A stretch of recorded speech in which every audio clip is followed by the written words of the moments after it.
은혜 받으실 하나님 말씀은 마태복음 20장 20절에서 28절까지입니다. 세상을 위한 대속물이라는 제목입니다.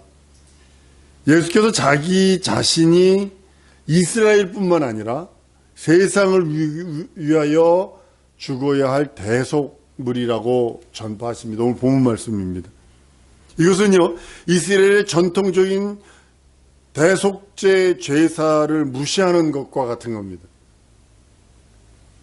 이것은 대속해야 할 원죄가 있음을 주장하는 거거든요.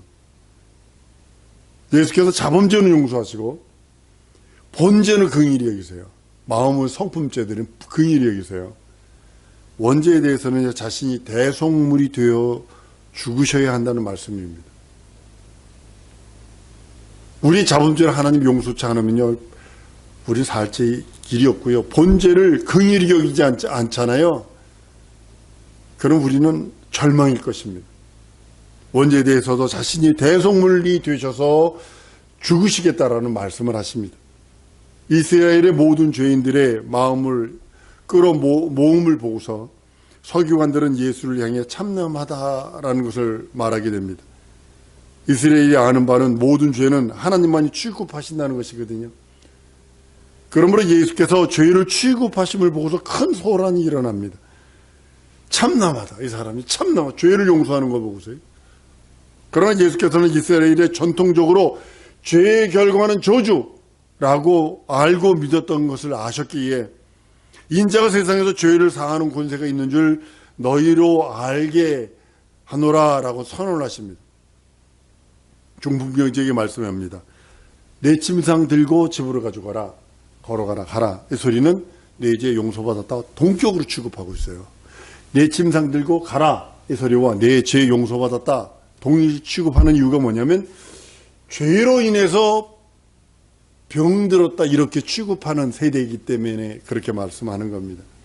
그 중풍병자 즉시 예수 말씀대로 일어나 집으로 갑니다. 예수께서 과연 세상에서 죄를 사하시는 권세가 있는 자임을 증명해 보이시는 것이 바로 그것입니다. 남의 죄를요 7번에 70번이라도 용서하라라고 또 주님은 말씀하거든요. 죄가 가볍게 여겨지도록 지도하시는 줄로 생각하고 있으나 예수께서 죄를 사하시는 권세가 있는 분임을 증명해 보이십니다. 그들의 입을 막아버려요. 죄는 하나님만이 하셔야 되는데 오늘 죄를 7번에 70번에 7번이라도 해? 그 죄의 그것을 예수께서 죄를 사하는 권세가 있다는 것을 말씀해 버리시는 겁니다. 이스라엘은요 시내산서부터 깨달아요. 그리고 예루살렘까지 와서 하나님의 권위가 예수로 인해서 무너지는 것을 아주 그것 때문에 너무 혼란스러워하는 겁니다. 죄를 깨닫고 신의 생을 깨달은 것이 율법으로 말미암아 죄를 깨달아요. 그 권위가 예수님으로서 무너진다고 생각해도 혼란해지는 겁니다. 예수는 율법을 무시하고 하나님의 권위를 모독한 자라고 인정해서 돌로 여러 번 패 죽이려고 그러고요. 결국은 십자가 달려 죽습니다. 저는 죄인의 친구라 하는 식으로 핍박이 거세게 밀려오는 이유가 바로 거기 백그라운드가 그거예요. 대제사장과 바리새인들은 예수를 빨리 없애는 것만이 이스라엘 앞에서 하나님의 권위를 지켜드리고 하나님께 영광 돌리는 일이고 율법을 존중하는 일이고 그렇게 여겼기 때문에 예수를 죽이는 것은 하나님을 위한 일이고 하나님의 뜻이고 하나님의 생각이라고 생각했던 거예요. 그때까지 이스라엘의 죄와 의가 하나님께 속한 줄로 알고 있었거든요. 죄와 의가 영적이라는 것을 이스라엘이 지금 몰라서요. 이게 이제 예수님이 이제 가르쳐 주시는 거예요. 죄와 의가 영적이다. 한번 따라합니다. 죄와 의는 영적이다. 죄와 의는 절대적으로 영적인 것입니다. 예수께서 제자들에게 실상을 말씀하시라고 담대히 말씀을 합니다. 내가 떠나는 것이 너에게 유익하다 라고 하면 성경으로 말미암아 역사하시는 그 말씀을 합니다. 나를 믿지 아니하며 뭐 보지에 대해 의에 대한 심판에 대한 뭐 계속 영적인 걸 말씀하시는 거예요. 요한복음 16장 7절로 13절까지 이제 말씀입니다. 예수라는 이름 예수께서 하신 예수의 이름은 하나님의 아들이 가르쳐 주신 것은 죄에 대해서, 의에 대해서, 심판에 대해서 말씀을 합니다. 이게 영적인 거거든요. 우리는 영적으로 알고 있지만 그때 예수님 당시에는 영적으로 알지 않았어요. 예수님이 처음으로 그것이 영적인 것을 말씀하시는 거죠. 진리를 말씀하신 지금부터 죄도 의도 심판도 영적임을 깨달아야 한다고 하시는 말씀입니다. 우리는 죄도 의도 심판도 다 영적이다라고 알고 있지만 그때 당시 유대인들이나 바리새인들이나 율법사들이나 이 교법사들은요, 죄도 의도 심판도 이건 영적으로 생각하잖아요. 육체의 멸함만 생각했던 거죠. 아직도 세상은 죄가 하나님과 관계 있다고 깨닫지 못하고 있었다는 사실이죠. 사실 지금도 그래요. 죄가 하나님과 관계가 있다, 지금도 깨닫지 못합니다. 만약에 죄가 하나님과 관계가 있다는 걸 깨달으면요, 죄 질 자가 어디, 예수 안 믿을 자가 어디 있어요. 이거 죄가 걸리지만 않으면 된다, 들키지만 않으면 된다고 생각을 하니까 그러는 겁니다. 율법이 있기 이전처럼, 그리고 이스라엘 밖에 있는 자들처럼 자기 양심의 문제이고 그들을 지배하는 법의 질서와 관계로 여기고 있을 뿐이죠. 그러니까 걸리지만 하면 돼요. 임금한테 걸리지만 하면 되고 들키지만 않으면 돼. 사람들한테 이렇게 있던 거죠. 양심의 문제로. 여러분, 기독교의 전도가, 선교가 여러분 뭐라고 생각을 하세요? 인류는 모든 죄악이 하나님과 관계임을 깨닫게 하는 것이 기독교의, 여러분과 내가 전도하고 선교하는 이유가 바로 그겁니다. 모든 죄는 하나님과의 관계다. 그것을 해결하려면 예수 믿는 믿음만이 가능하다, 그러는 겁니다.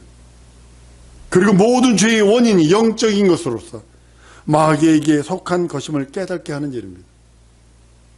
요한일서 3장 8절에 죄를 짓는 자는 마귀에게 속하나니, 마귀에게 속하나니, 그러니까 죄의 문제는 마귀와 밀접하다는 소리고, 죄의 문제가 마귀와 밀접하기 때문에 하나님과의 관계에서 죄의 문제는 결단코 용서하지 않는다는 거죠.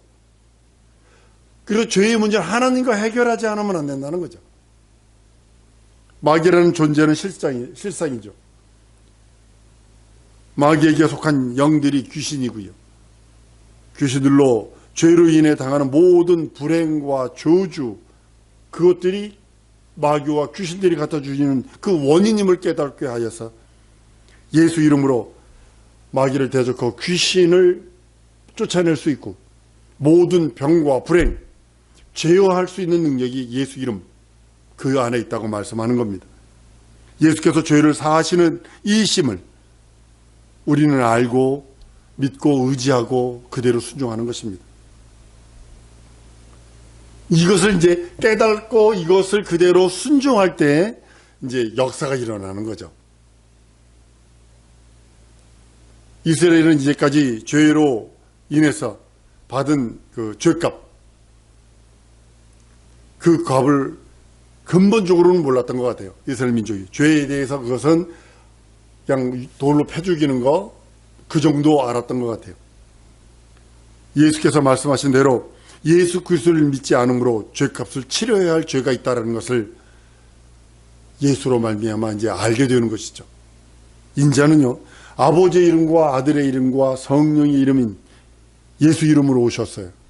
그리고 그 이름을 성령으로 말미암아 우리 심령에 새겨주셨습니다. 그리고 인치셨습니다. 하나님의 아들로 예수가 그걸 믿는 그 믿음이 우리의 믿음이고, 하나님이 보내신 그리스도이심을 믿는 것이 우리의 참 믿음입니다. 다른 것은 뭐 널널하게 이렇게 갈 수도 있고 이렇게 갈 수도 있어요. 육체의 뭐 환경 따라, 상황 따라.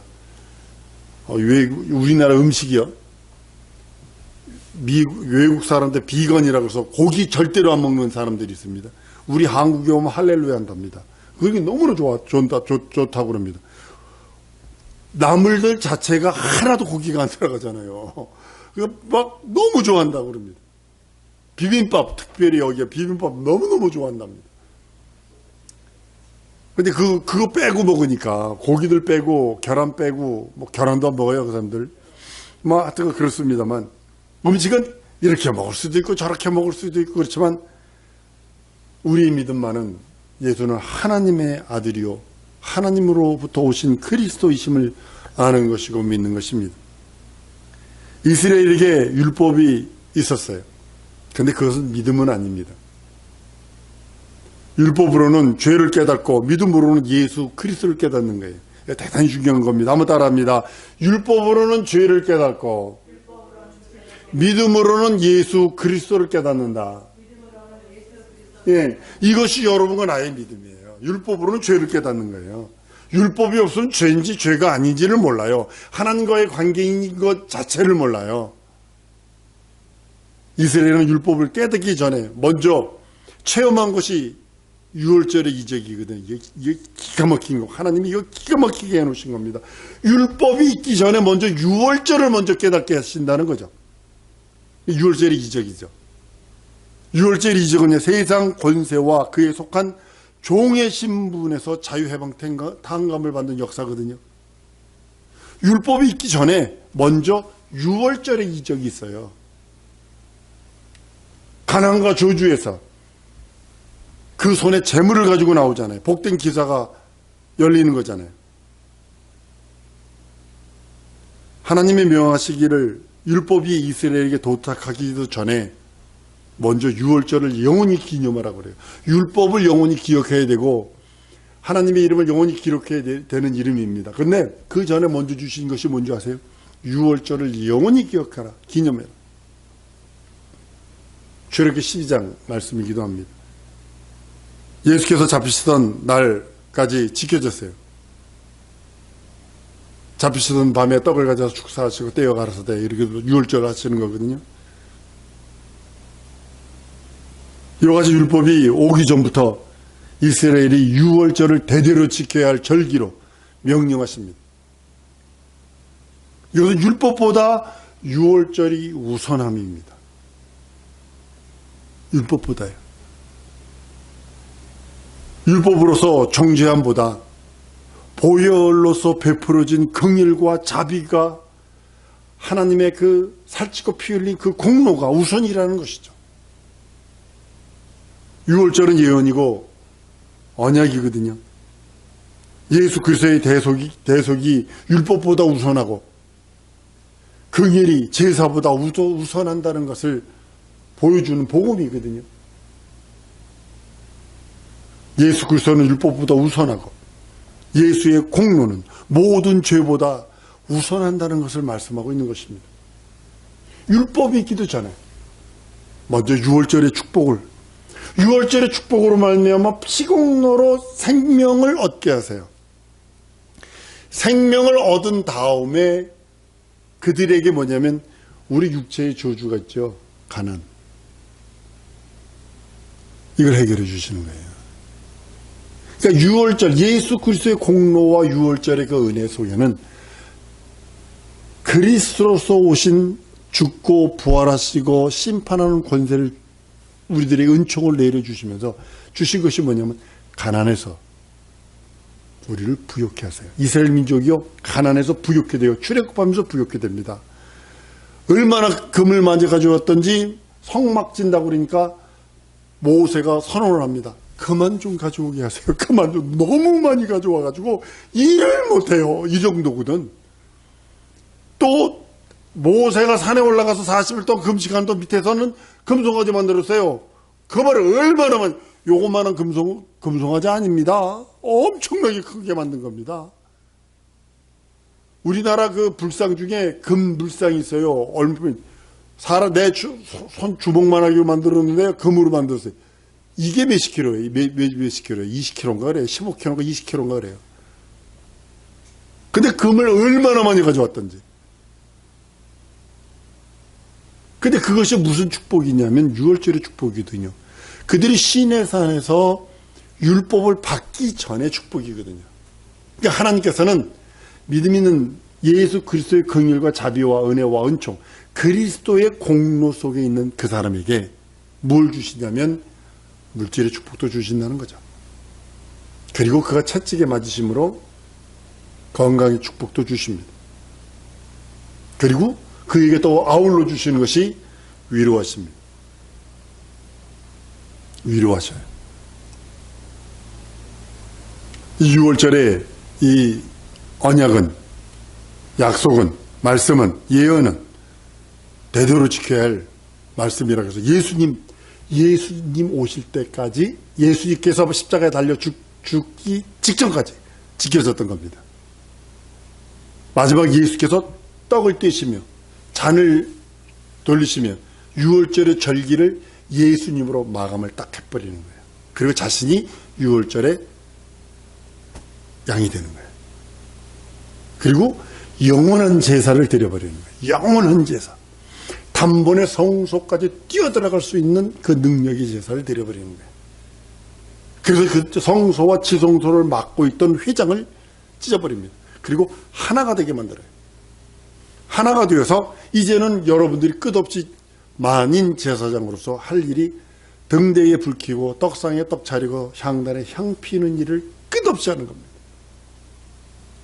우리가 그 산에 들어갈 때 번제단에서 예수 그리스도의 보혈, 그 보혈을 의지해서 물두번에 손발을 닦고 들어가는 게 회개거든요. 아까도 말씀드린 것처럼 윤리 도덕적인 그 모든 것들이요, 하나님께서는 용서하십니다. 긍휼히 여기십니다. 불쌍히 여기십니다. 하나님께서 우리를 불쌍히 여기시고 긍휼히 여기심으로 인해서 우리가 그 긍휼, 그 자비, 그 은혜, 그것을 받아 누리는 겁니다. 주님은 죄의 문제에 대해서는 잔인하십니다. 자범죄 용서하세요. 본죄 긍휼히 여기시고 불쌍히 여기세요. 내 속에서도 우러나오는 그런 모든 죄악들 불쌍히 여기시고 긍휼히 여기십니다. 원죄는 예수께서 자기 몸으로 살찌고 피 흘리셔서 사하시고 우리들에게 말씀하세요. 그 공로로 살아라. 여러분과 나에게도 끝없이 주님이 말씀하시는 것은 그 공로 안에서 그 공로로 살아랍니다. 예수도 우리들에게 주신 그 영원한 생명. 그러니까 유대인들이 예수는 율법을 무시한 자요. 그러니까 사도 바울이요, 스데반 집사를 돌로 패 죽이려 할 때 보를 섰어요. 옷을 맞고 정인이 됐다고요. 근데 그의 그 사상 속에 뭐가 들었었냐면 율법을 어기는 자는 죽여야 된다. 이게 가지고 있었던 거예요. 그런데 그가 다메섹에서 예수를 만난 다음에 바뀌죠. 바뀜으로 인해서 대사도가 됩니다만 그 결국은 예수 공로 때문에 십자가에 달려 죽으신 그 공로 때문에 목 잘라 죽습니다. 우리는 성경 속의 예수로 인해서 영광을 누리는 자들입니다. 우리 한 세상 살아가는 동안에요, 예수께서 죄에 대해, 의에 대해, 심판에 대해서 말씀하십니다. 죄에 대해서는 자범죄는 용서하십니다. 본죄는 불쌍히 긍휼히 여기십니다. 원죄는 살찌고 피 흘리심으로 자기가 단번에 이루십니다. 의에 대해서는 예수 그리스도 그 말씀을, 하나님의 그 말씀을 믿고 의지하고 받아들이고 용납하고 순종하고 복종하는 것에 대해서 의로 삼으시고, 심판에 대해서는 마귀와 귀신과 불순종과 불신앙과 불의에 대해서는 심판하신다는 것입니다. 우리는 죄도 의도 심판도 영적인 걸 깨달은 자들입니다. 우리는 사랑 성도들 삶 속에 모든 것, 우리 지정이 진삼위 사지백제 모두가 하나님과 영원한 관계입니다. 안고 열성 먹고 마시고 모든 걸 하나님과 영원한 관계입니다. 그것이 영적인 삶을 사는 유일한 길입니다.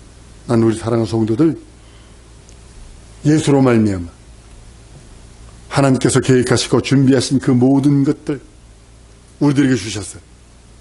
6월절의 그 은혜와 은총, 예수 그리스도의 공로가, 예수 그리스도 살찌고 피 흘린 공로가 율법보다 우선, 율법을 무시하라는 거 아닙니다.